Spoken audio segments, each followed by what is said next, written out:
Good, happy Wednesday morning, March 16, 2022. I'm Riley King. Welcome to this Wednesday morning edition of the Riley King Newscast, right here on the Riley King Network. We have a lot of news to get to this Wednesday morning, so let's get started right now.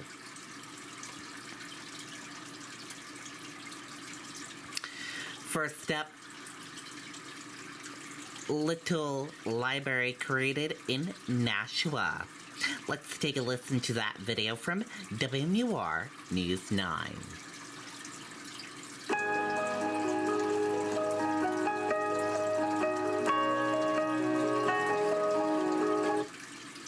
There is now a new little lending library set up in Nashua with the goal of teaching kids to create a better world for people and animals. I'm in, Mike. Love it. It's a joint project between the Humane Society for Greater Nashua and the Teachers and Paws Project. That group works with teachers across southern New Hampshire to provide supplies and encourage earth-friendly and human education.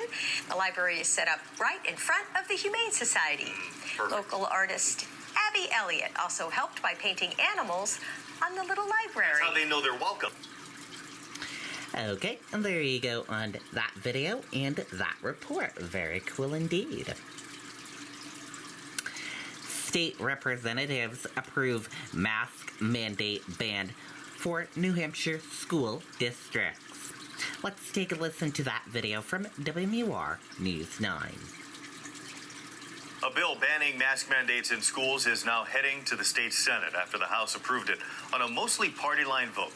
House Bill 1131 prevents any school board, district, or superintendent from adopting or enforcing a mandatory mask policy.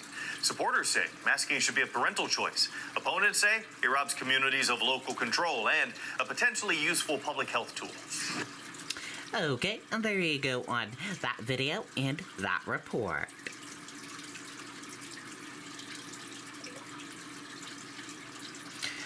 President Biden signs Stand Up Act to strengthen youth suicide prevention. Let's take a listen to that video from WMUR News 9. The pandemic has certainly shown this light on pediatric mental health needs.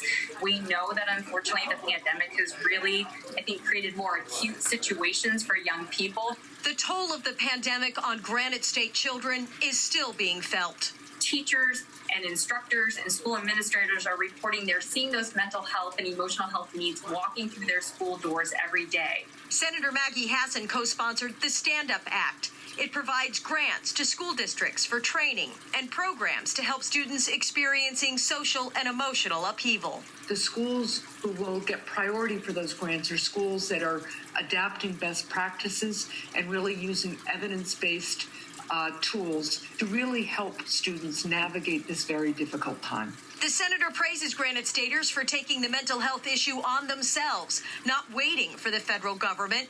But she says now that help is coming too. This is something I've been hearing about from young people in New Hampshire for quite some time, and to be able to have had this bill signed into law is really important. Those on the forefront of mental health in New Hampshire say funding and a trained workforce are challenges that still need to be met. We are really limited because of the workforce issues. This has been a long-standing issue, not only in New Hampshire, but across our country. And this was an issue we were experiencing prior to the pandemic. And Jody urges all of us to get trained in youth mental health first aid. It's kind of like CPR or Red Cross first aid, but for the mind and spirit.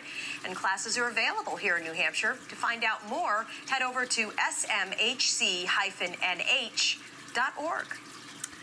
Okay, and there you go on that video and that report.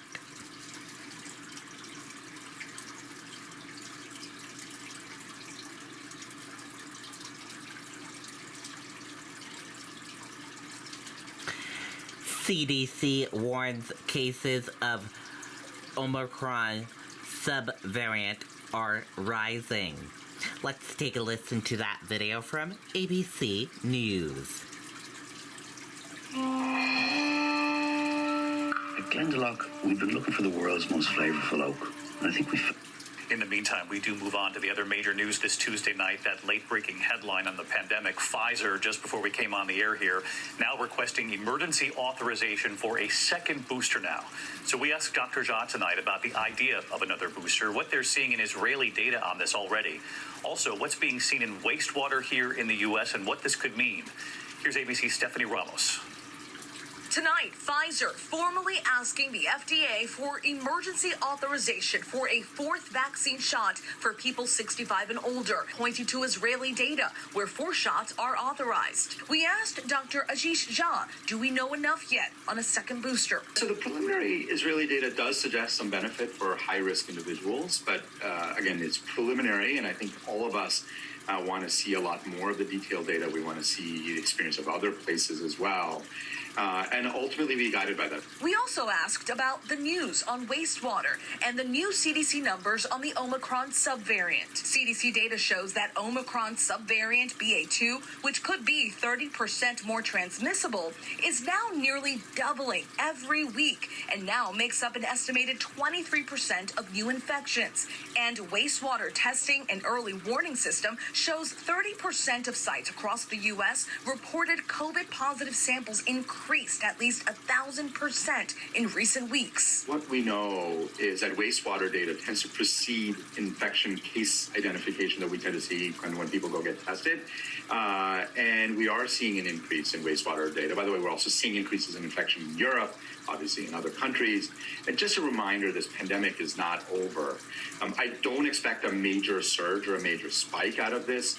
But we may see an increase in cases, and we're going to have to see where this goes. Overseas, COVID is resurging. China is battling its biggest outbreak since the beginning of the pandemic, imposing new lockdowns for 51 million people. And European countries are now tracking a new spike in COVID cases, fueled in part by the Omicron subvariant, BA2. In Europe, we've seen an uptick of cases across almost all the countries of Europe, really driven by a couple of factors. I mean, one is BA2, this subvariant of Omicron that has now become dominant in Europe. I think it's a bit more transmissible. That's causing a bit of an uptick. Obviously, they've gotten rid of all mitigation measures, no masking, no distancing. I think that creates some susceptibility in that context. And maybe a little bit of waning immunity as well. So that combination is probably the explanation for why we're seeing an uptick in cases in Europe. And Stephanie, Dr. Jha talked about some of that mitigation being dropped in parts of Europe, but the masks and other measures have been dropped here. So what's he most concerned about here at home, given these surges elsewhere, reminding us we're not done yet?